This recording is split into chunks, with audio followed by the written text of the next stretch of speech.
Izinkan saya untuk menambahkan bahwa memang tadi seperti apa yang tadi disampaikan oleh Pak Menko, telah diputuskan oleh Bapak Presiden bahwa perizinan untuk importasi bahan baku gula dan garam untuk industri itu nanti akan diserahkan kepada kami di Kementerian Perindustrian, dan tentu kami ingin menyampaikan juga kepada rekan-rekan wartawan bahwa kami di Kementerian Perindustrian punya mekanisme yang sangat ketat di dalam melakukan verifikasi, khususnya berkaitan dengan jumlah dari kebutuhan garam atau gula untuk industri penggunanya.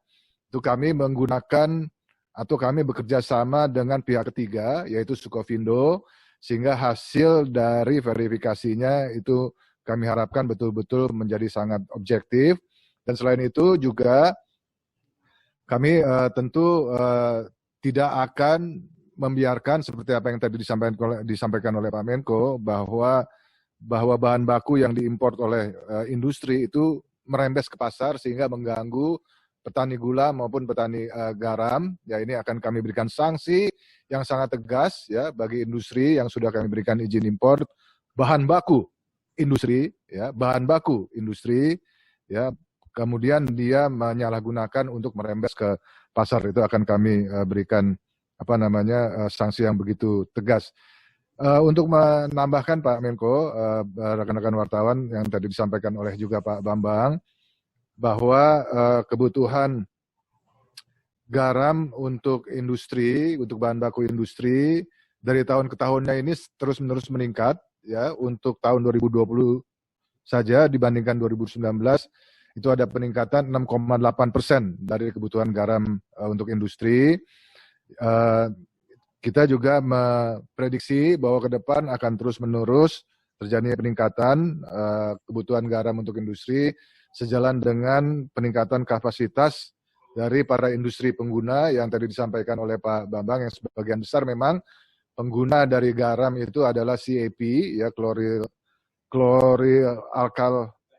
alkali, yaitu beberapa perusahaan, yaitu PT Asahi Mas, Sulfindo, Rio Andalan Pulp and Paper, dan sebagainya. Jadi kita expect bahwa ke depan kebutuhan untuk garam industri akan semakin besar sejalan dengan pertumbuhan industri itu sendiri.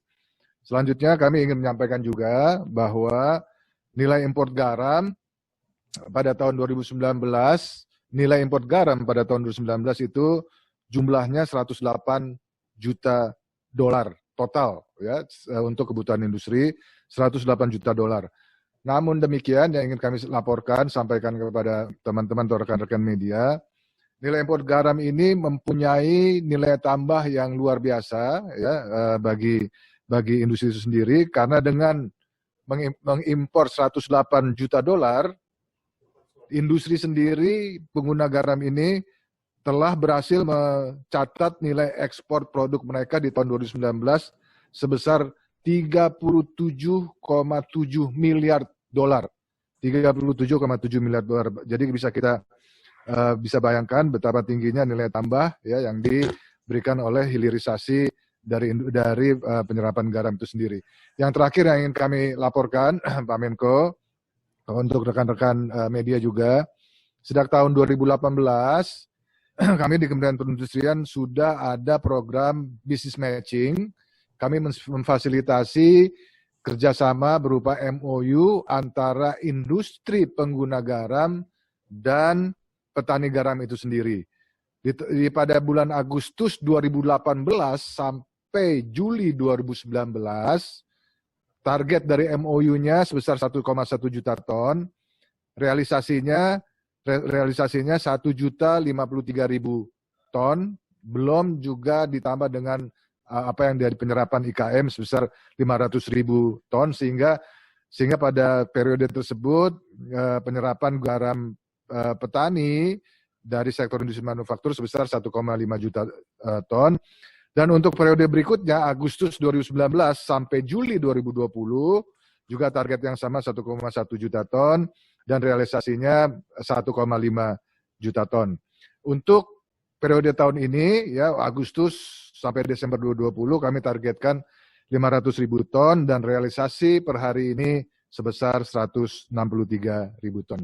Saya kira itu yang bisa kami tambahkan, Pak Menko. Terima kasih banyak.